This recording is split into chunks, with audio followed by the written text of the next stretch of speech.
All right, so why don't we go ahead and get started. Our final session today in the space track is with Blue Origin. They obviously, if you had a chance to participate in the keynote earlier, they were our keynote presentation where they talked a lot about their mission and some of the programs that they're working on.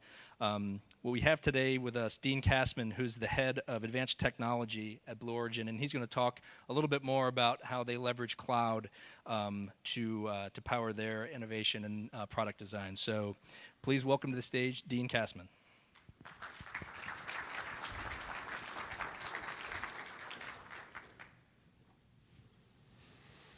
Thank you for having me today. So hopefully many of you were able to see Rob Marston's keynote earlier. And so I wanted to dive into some of the details of that a little bit more, talk about New Shepard, talk about New Glenn, talk about our engine development, and how we've used AWS in the past. So just a little bit of background on myself. I've been at Blue for coming up on 10 years now. I started when there was roughly 80 or so people. I've touched a lot of Blue Origin's infrastructure and technology. I was there as when we very first started using Amazon Web Services early on, first year I started. Over that time frame, I've worked many different areas within Blue, helped develop the avionics systems on New Shepard, ended up running our flight sciences organization. I'll touch on a lot of that and how we've used AWS to support those activities over time. But I now run advanced technology for Rob, actually. And so with that, I want to jump into things a little bit. So as Rob mentioned, Blue's vision is millions of people living and working in space. And so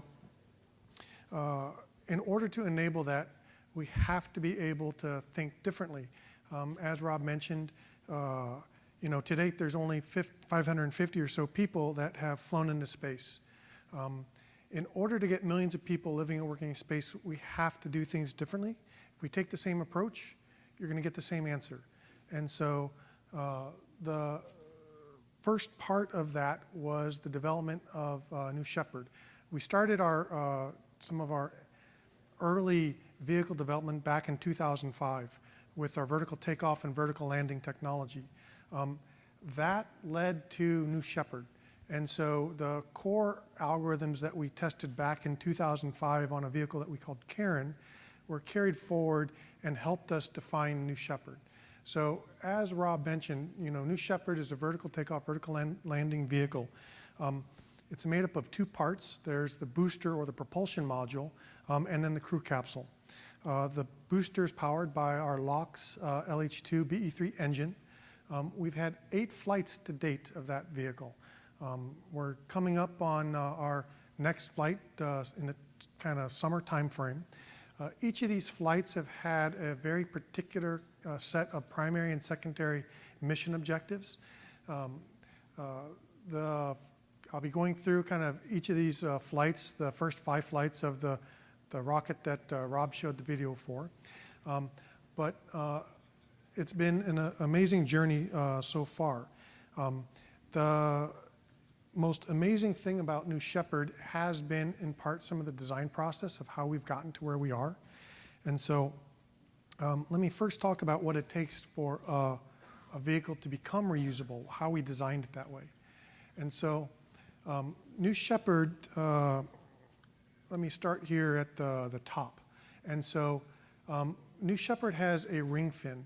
And so that ring fin on ascent is mated to the crew capsule.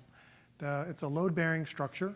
There are explosive bolts that fire during separation.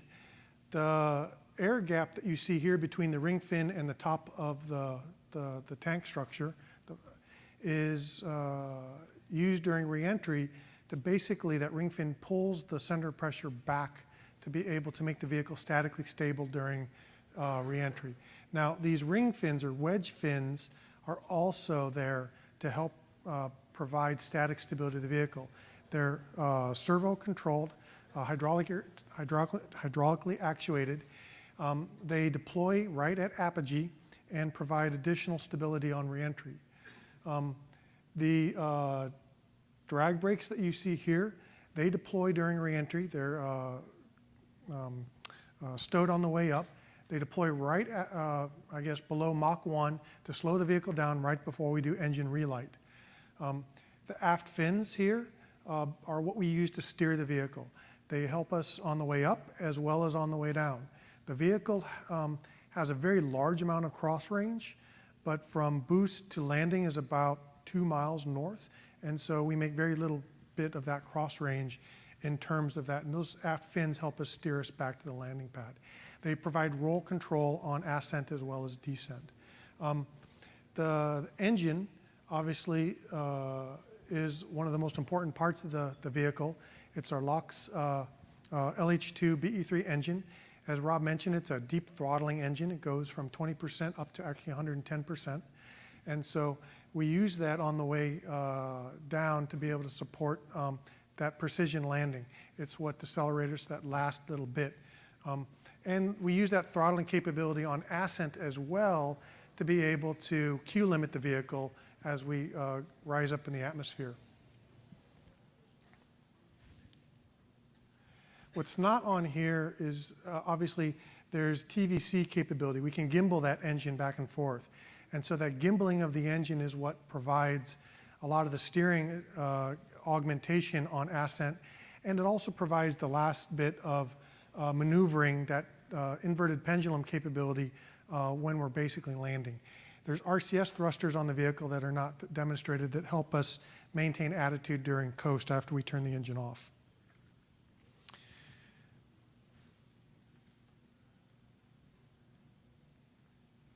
So I focused on the propulsion module. The crew capsule is another important part. I'm not going to go into all of the various effectors on the crew capsule, but I want to talk a little bit about some of the capabilities. It is designed to carry 6 astronauts, but it's also designed to be able to support payload capabilities for science and education missions. That's fundamental science. It includes risk reduction capabilities. We've used the payload capabilities ourselves internally for various experiments, and we also have customers that are buying space on there. As you can see on the chart, we have the payloads organized by lockers. Those lockers come in different sizes, from kind of the size of a shoebox all the way up to 2-foot size type of lockers. They have avionics interfaces, support command and control, environment. They also support telemetry. So you have an idea of when MECO is occurring, when the G environment, altitude, etc. Now, the other configuration is obviously the astronaut configuration of the vehicle. I'm not showing that here, but what I wanted to do is walk through some of the early flights that we had, an early configuration of the crew capsule as well as the booster. So Rob showed one of the videos. This video will walk through the first 5 flights of that vehicle. And I'll talk a little bit about the different objectives of those 5 launches as we went through the flight test campaign. So this will play, it'll go through the different pieces. So the very first launch in November of 2015 was when we demonstrated the first launch and landing. Now, up to this point, the vehicle, as Rob mentioned, we had an initial flight that was the successful demonstration of that expendable boost vehicle. This is the first actual landing. There is a lot of celebrations that day, I have to admit. I was there for that one. The second was the flight that we launched and then landed. And so the primary objectives of that launch was primarily reuse. And so on that, there was changes between the first flight and the second flight to the software stack that we had on the vehicle. There were hardware changes. Most of the software changes were there to support ground safety. There was reference trajectory updates to try to get to different apogees. There was less learning that we incorporated in. The third flight was our mission 3. So there was actually not part of this particular video, this is M4 or M5, but that flight, we actually injected flight maneuvers into the crew capsule to be able to help anchor the aerodynamic database development. And so that was one of the primary objectives of that flight, is to help anchor that aerodynamic database a little bit further. It also included a high thrust restart, which is part of the pushing the envelope. And I'll talk a little bit about that high thrust restart in a little bit. The fourth flight was that one shoot out. And so that's part of the overall test campaign to demonstrate the redundancy that we've developed as part of the crew capsule. The redundancy, you know, we have many strings of avionics on the vehicle, but there's also the hardware redundancy, to where the vehicle has been designed from the ground up to be able to support that shoot-out scenario. The transonic escape was the in-flight escape that you see here on the right side. So that transonic escape was an interesting mission. As we went through the development, we knew we had this in our flight test campaign. We had no anticipation that we would actually save the booster as part of this. And so the team went through a lot of different design configurations to determine how we might actually recover that booster and achieve the objectives. And so the reason for that transonic escape is to push the crew capsule to one of its stressing operating points. And so that transonic escape is right about the time that we're Q limiting the booster. And so when we escape, the booster needs to kind of show positive separation from the propulsion module. But when that SRM burns out after it fires, we have the highest dynamic pressure of basically any operating point in that crew capsule's flight envelope.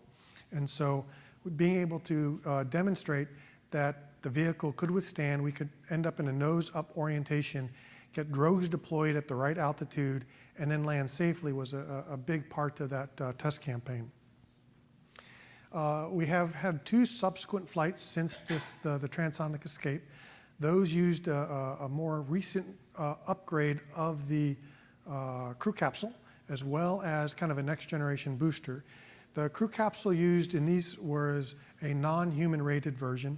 The more recent versions have the payload system that you saw on the previous slide, but it also is outfitted with all of the environmental and other human rated pieces for ECLIS and astronaut safety. And those are in development to be able to support, you know, human flight tests, which we're trying to plan for later this year. So I bring this slide up partly because it's cool, but partly because it's a very good video of or a good picture of what a used booster looks like. This is a picture from Oshkosh. It shows, you can see kind of what looks like in terms of the structural components inside the ring fin, but you also see the wearing on the paint and the thermal protection systems. Now, I want to turn switch gears here a little bit to talk about the new Shepard design cycle.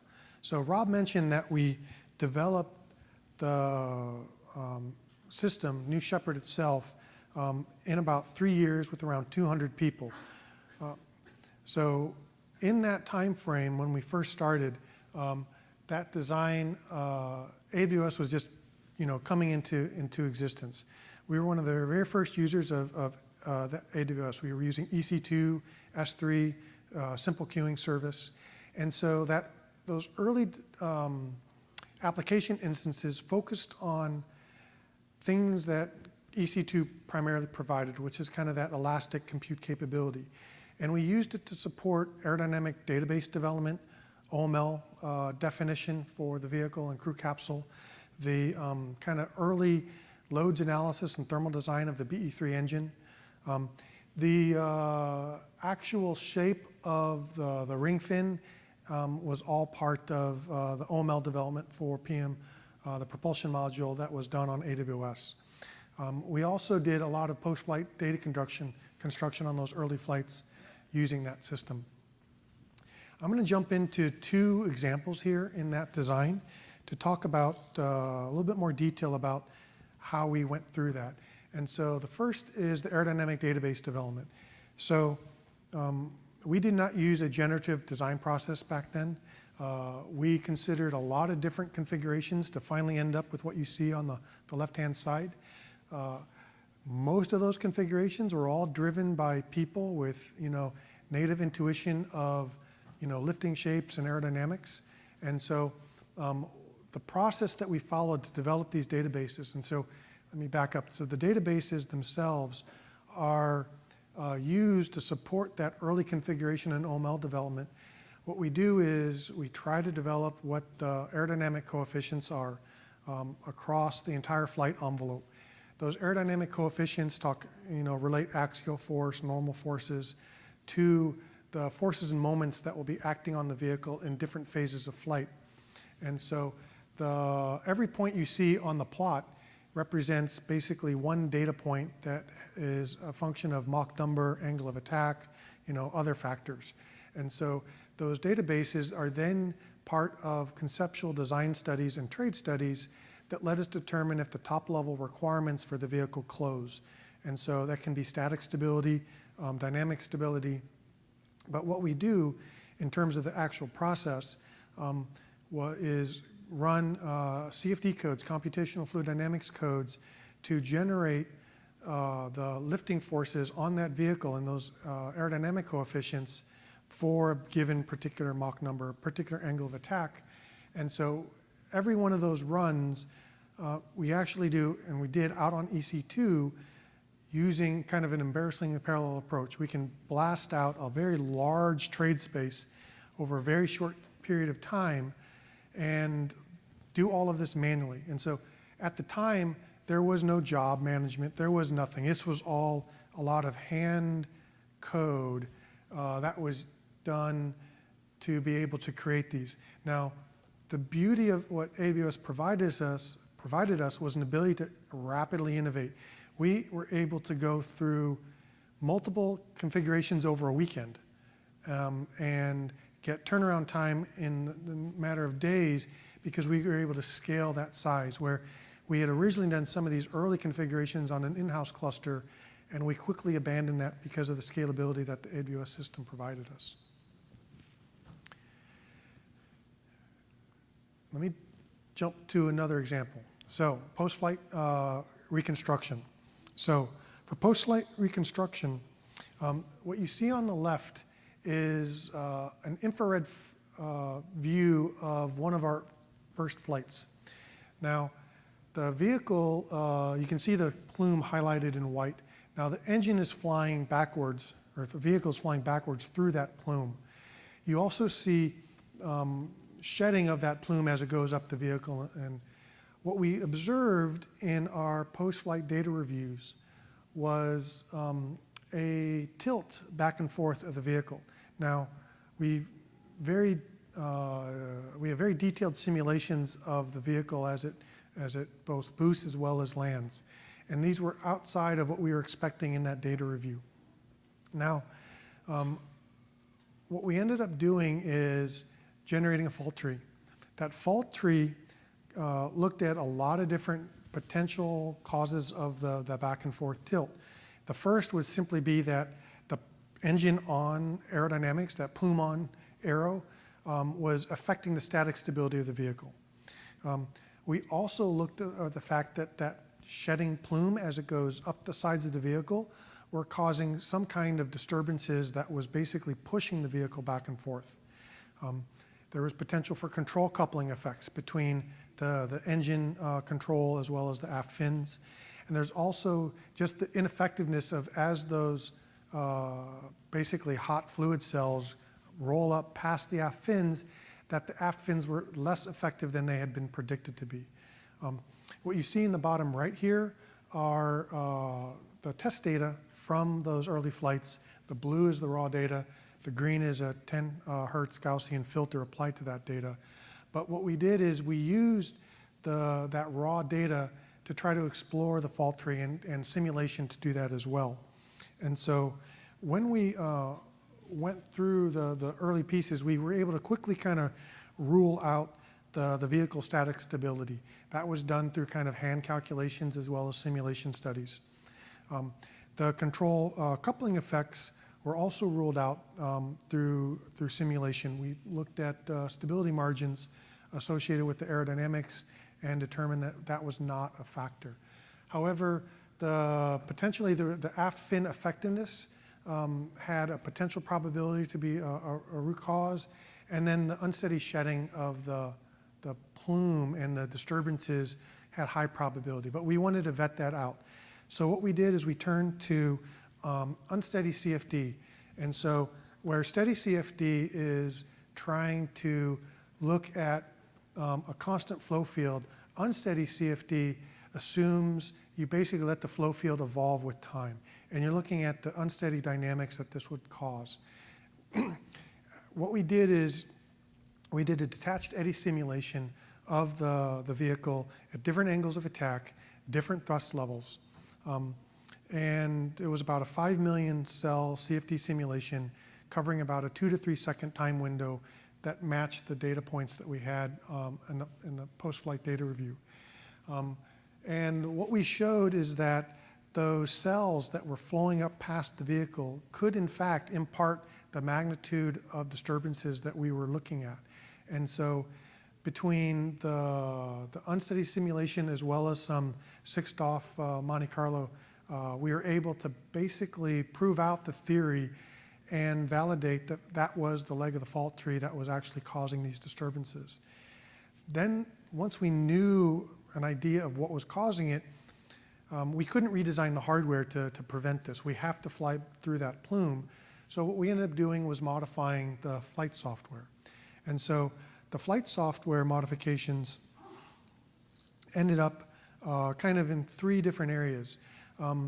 What we did first was when we land, we actually have a reference profile that we expect the engine to perform with based off of kind of an optimal use of fuel to get us back to the landing pad. What we did is modify that kind of high thrust cap that allowed the engine to basically restart more aggressively and faster.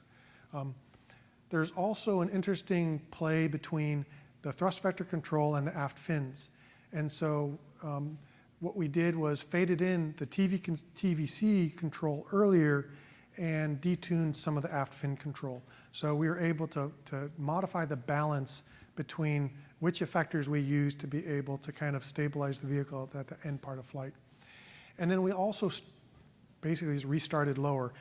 As the vehicle slows down and the dynamic pressure decreases, the effects of these types of phenomenon decrease. And so their ability to impart a moment to the vehicle reduces. And so starting slower or starting more quickly but at a lower altitude was basically what we ended up doing. Now, this all happened, this entire development effort happened in the matter of about, I guess, from data review to coming up with a recommendation for flight software changes was about 2 weeks. We flew 3 months later, but we had to go through a qualification cycle. So once we identified what software changes we needed to make, we were able to make those and get those into the development process. One of the limiting factors right now in the development campaign is the time it takes to just qualify flight software. But it was the ability to once again kind of elastically scale our compute capabilities that allowed this to actually happen.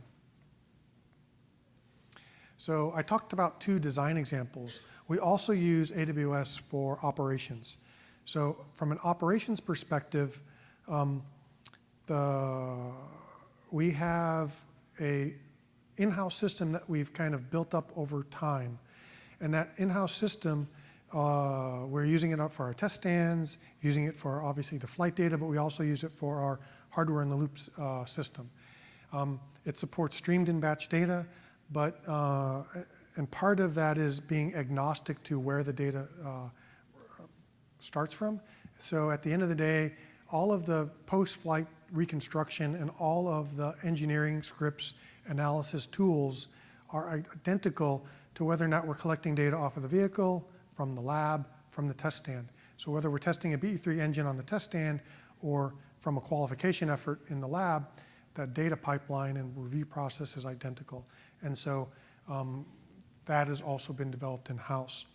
And so let me talk a little bit about that key capability. So in terms of some of the computational fluid dynamics and that kind of cluster compute capability, we've been investing in kind of on-demand, high-performance computing clusters on AWS for some time. Initially, like I mentioned, that early capability back in kind of the 2008 timeframe was embarrassingly parallel. It was kind of no job management. It was brute force. We had to do all of our encryption ourselves. There was no kind of server-side encryption capabilities. Being able to manage very large grids back and forth and data sets between AWS and Blue was painful, and so we had to go through many iterations of the software to get stability.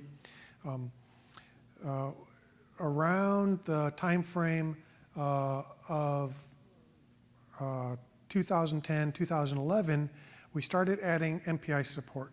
So what that did, it added the message passing interface support for basically all of the kind of high powered commercial codes that are out there right now. And so now what we had was an ability to basically create clusters of clusters. And so we could on demand create very large clusters to be able to run the kind of codes that you saw in the simulations there. We still do those kind of codes today. We've hand-tuned the size of the clusters based off of network throughput, number of cells that are in there, whether we're doing reacting chemistry or not. And we've recently just created the final version of an in-house system, which got deployed late last year. That was all based off of feedback from users across the aerodynamics community inside of Blue, the engine community inside of Blue, and that had a simpler API. It had, made use of some of the more recent features of AWS, credential management, all the server-side encryption, and so it is used on an ongoing regular basis within Blue.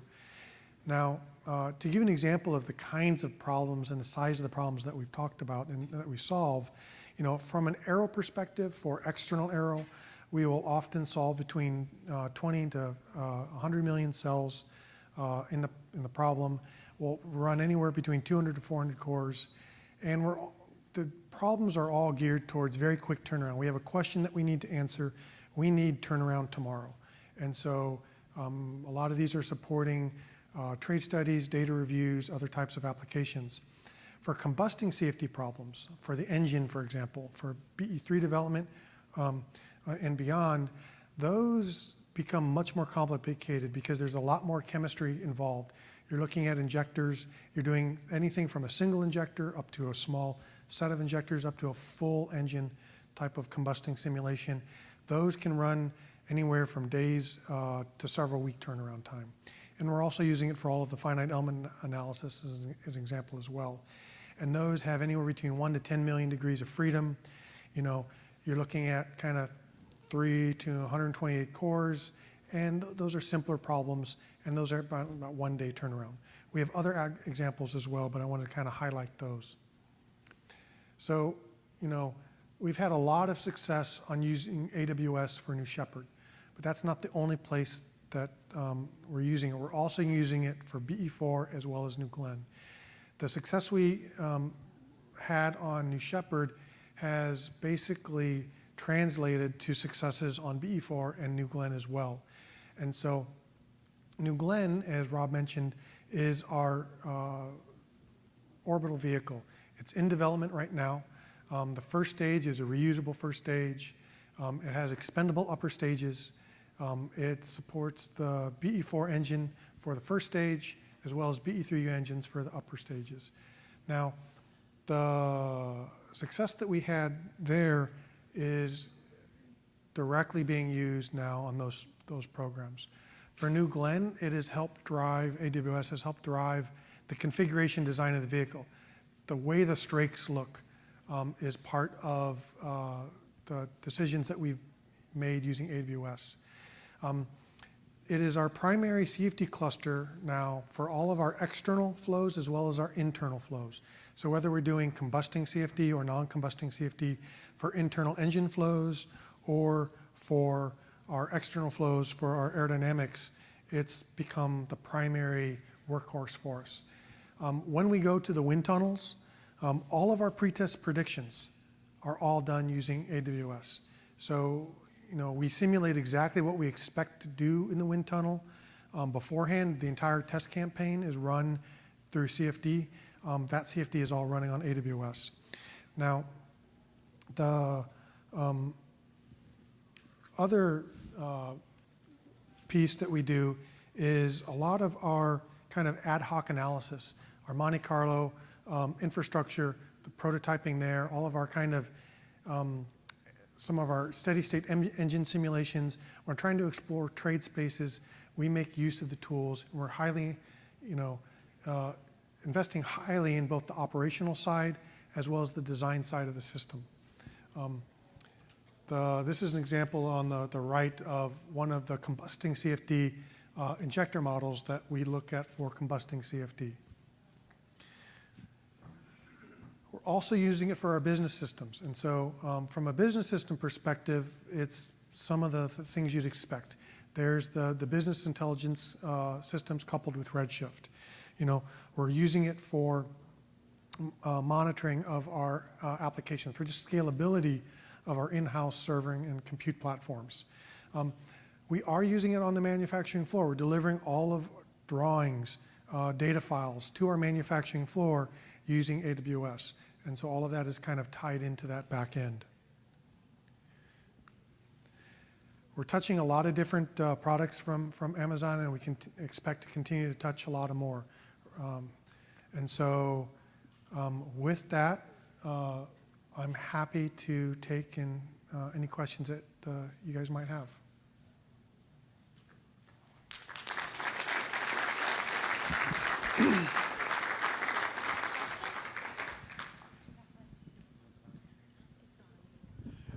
I have a question about the rocket equation and the necessity for not carrying the fuel that returns the vehicle back to the ground. From an altitude and payload size, carrying that fuel diminishes your payload size.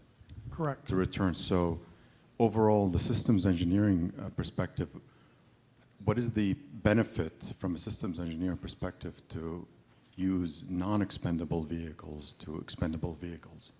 Reuse is obvious, but carrying the fuel to return implies a payload that is smaller or an altitude that is lower. So New Shepard is designed from the ground up to be kind of a suborbital vehicle. Its primary design reference missions are supporting the research and education objectives as well as the kind of space tourism objectives of New Shepard. Now, the fuel that we carry, if you look at ways to re-land that booster, we looked at a lot of them. I didn't go into it here, but everything from parachute systems to wing systems to many other kind of operational concepts. We ended up with that vertical takeoff, vertical landing, in part because of the scalability of the architecture. We also, in general, carry the minimal amount of fuel needed to support that landing. And so we design our flight performance reserves to kind of accommodate bad on bad days. And so you're looking at, bad atmosphere, bad aero draws, whatever it needs to be able to carry that and carry no more than that. And so from a payload perspective, if you look at the overall balance, we could get more payload to orbit if we did not have to return that booster to the landing pad. But at the end of the day, if you look at the non-recurring engineering costs associated with, on a kind of a per-flight basis, the reusable booster wins hands down in terms of kind of an operational and overall cost perspective as a business. Thanks, Nate, for a very interesting talk. Your use case mentioned a lot of analytics and simulations of the data set that you guys collected. Did you use AWS for any intensive visualizations or predictive analytics? For the visualizations, we have tried. It's still an active area. We've had some partial successes and some pretty bad failures, mainly because we have some fairly standard commercial packages that our aerodynamicists and engineers like to use. Those are not optimized at all for kind of the cloud. And so we did attempt to try to drive those through, that system. But at the end of the day, we found that bringing back the key data that they need to do their analysis in that, let's say, 1 to 2 hour time frame after an analysis completes for those early looks, and then a deeper dive later was a more efficient way. So we have kind of custom data that we pull back early and kind of a different SLA for full data sets, archival to S2 or S3 in Glacier, as on a kind of a different SLA. And the second part of your question, can you say again?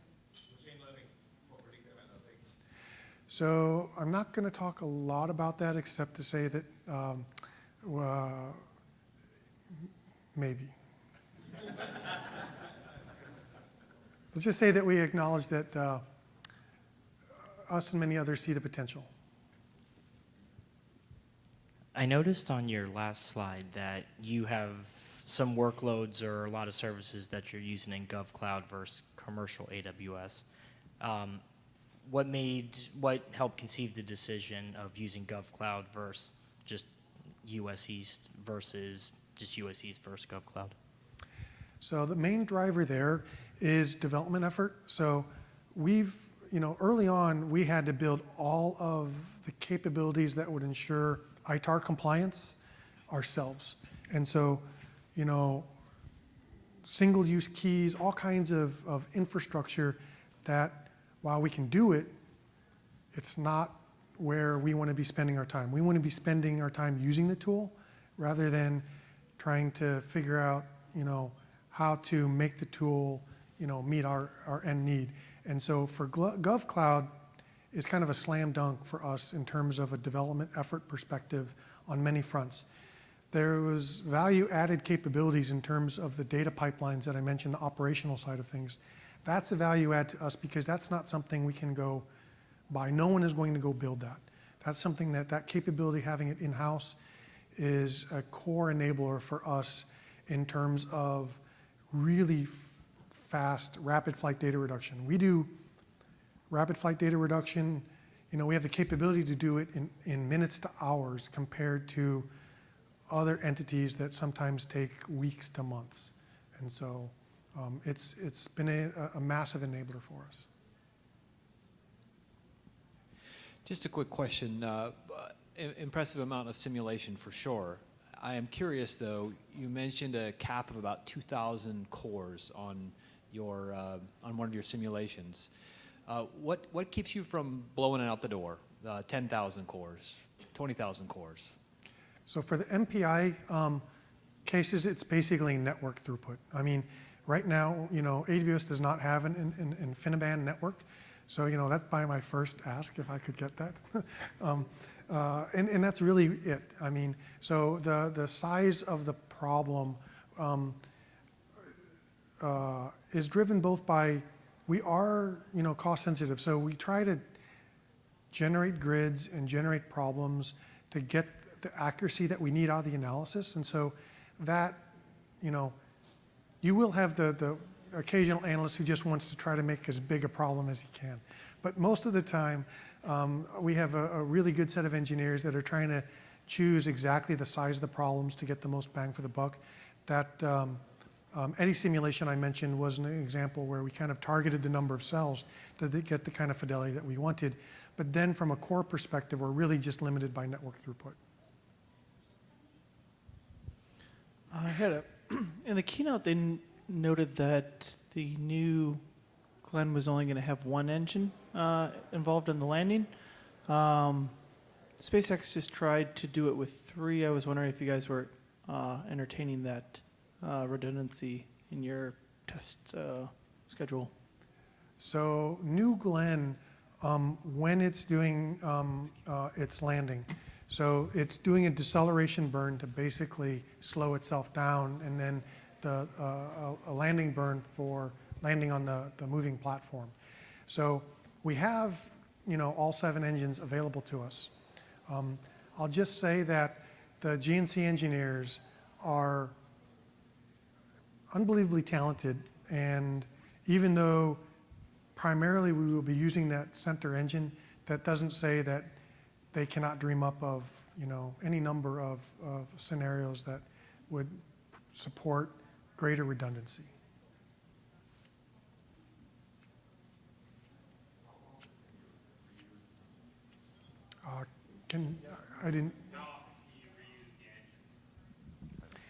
The engines are designed for a 25 life flight reuse. The engines that we have on our test stand have a very large number of seconds on them. The actual life, we'll have to see. I mean, we've tested of any component within our system, the engines have the most test heritage. We've been firing engines down at our West Texas launch site for a very long time. They're the longest lead component in the design, and so it's something that we've been, let's just say, I think BE3, I don't know the exact year, but it's basically we're coming up on almost 10 years of test time on those engines, and so but their life is right now spec'd at 25, but we track all of the test time on every single component across our engine, whether it's a valve, whether it's a bellows, whether it's the thrust chamber, very accurately across every engine that we fly. And so we kind of monitor turbine life, we monitor all of those, but they are designed for 25.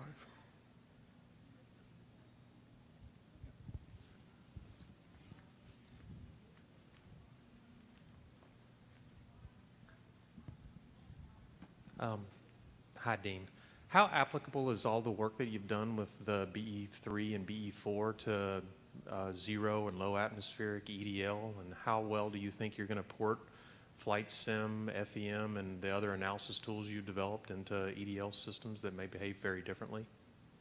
So you're talking about the transferability of the analysis to like vacuum systems for EDL? To Blue Moon. How Blue well Moon? are you going to be able to use the stuff you've developed for Blue Moon? So from an analysis perspective and tool capability, it's directly. If I asked one of my guys to run that today, they could do it. In terms of the engine technology, we have active work within our engines team as well as the advanced development team, as well as some partnerships with NASA to explore the engine components and capabilities there. And so we have a project right now with NASA, the announcement of collaborative opportunity work that we're actively working with them to help develop that engine technology. We also have in-house active effort as well. And so from an overall technology capability, materials will be slightly different. Thrust levels are obviously different, but we have the beauty of the architecture that we've kind of settled on is there's a lot of lessons learned and expertise that we have able to be transferred directly over. Because one of the benefits of, even though that engine development is being driven outside of my organization and Rob's organization, we have very large reach back into a very large engine development program that has a lot of history in life. All right. Thank you very much, Dean. Please give Dean a round of applause. Thank you. All right. And that actually wraps up the program that we have today. There's a networking reception till 5:45 just outside. So please come find folks to talk about or talk with and ask any questions. But again, thanks very much, Dean, for your participation, and thanks everyone today. Thank you.